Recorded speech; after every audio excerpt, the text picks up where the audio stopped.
En este video les voy a explicar un poco acerca del sistema de complemento.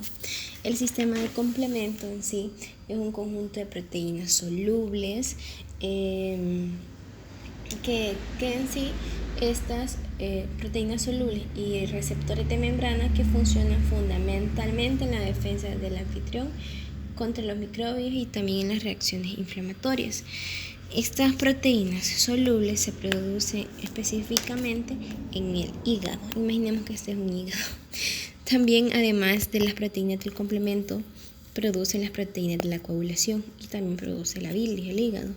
Entonces, en el sistema de complemento va a tener en sí 3 vías, pero la vía clásica, esta va a ser la nomenclatura que se va a utilizar de C1, C2, C3 hasta C9. En este ejemplo les voy a explicar de una mejor manera. Les voy a explicar de una mejor manera las vías. Muy bien. Existen 3 vías. Está la vía clásica, la vía de las lectinas y la vía alterna. Entonces, hay una regla general que es que una proteína, por ejemplo, puede ser C1, por ejemplo, siempre va a tener 2 factores. Se va a dividir en un factor pequeño y en un factor grande. El factor pequeño siempre, independientemente del número, va a ser A y el factor grande va a ser B. Pero hay una excepción. En el C2, el factor pequeño va a ser el B y el factor grande va a ser el A. O mejor dicho, el factor que se va a liberar al torrente sanguíneo va a ser el B y el factor que va a continuar en la cascada va a ser el A. A diferencia de los otros proteínas, que la que se va a ir a la circulación va a ser el A y la que va a seguir en la cascada va a ser el B. Esa es una regla general. Bueno, entonces la vía clásica puede ser activado por el complejo antígeno-anticuerpo o por las inmunoglobulinas G y M. Aquí tengo un pequeño dibujo con un pequeño esquema. Imaginemos que este es un patógeno, ¿verdad? Y este va a tener una membrana, obviamente.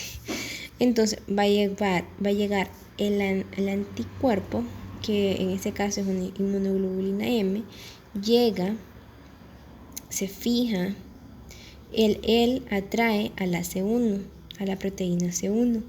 Entonces la proteína C1 sí se va a fijar en la membrana y va a comenzar todo este mecanismo. Entonces, la C1 en sí no va a estar solita, sino que se va a unir a ese serín de proteínas. Vamos a tener así el C1Q, C1R, C1S.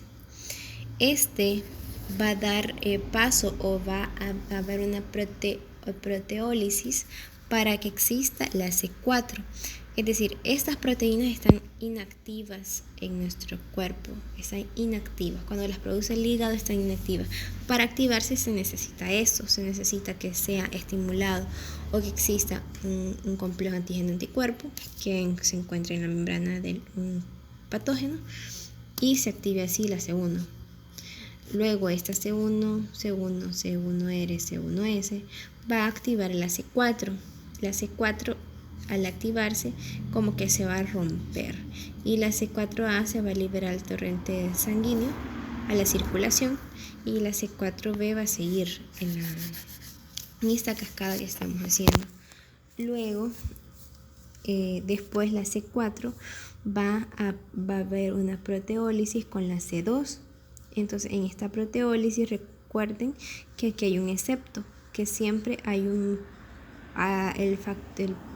el que se va para la circulación va a ser siempre el A y el que sigue va a ser siempre el B.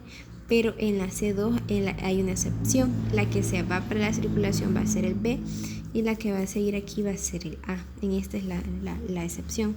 Luego la C4B y la C2A se van a unir y juntas van a formar la convertasa C3. ¿Por qué? porque esta convertasa, como bien dice en su nombre, convertasa C3, va a abrir o va a dar la proteólisis para C3.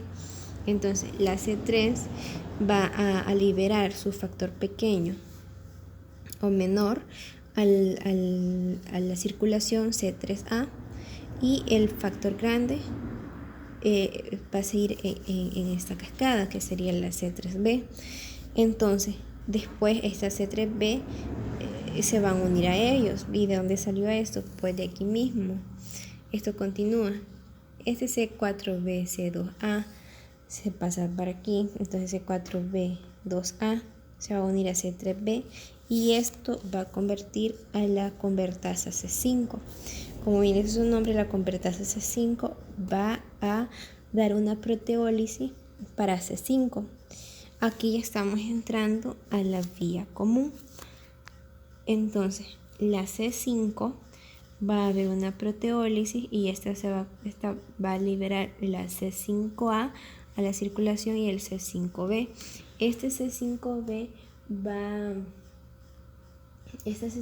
se va a fijar a la superficie de las células y se va a unir a los últimos componentes de la cascada del complemento, como es las C6, C7, C8, C9.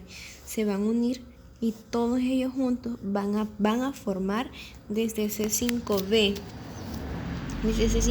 hasta C9, van a formar el complejo de ataque a la membrana, o en abreviado es CAM. Entonces, al activar este complejo de ataque a la membrana, como bien dice su nombre, van a atacar a la membrana del patógeno. ¿Y cómo lo van a hacer? Pues lo que sucede es que va a haber una hidrólisis.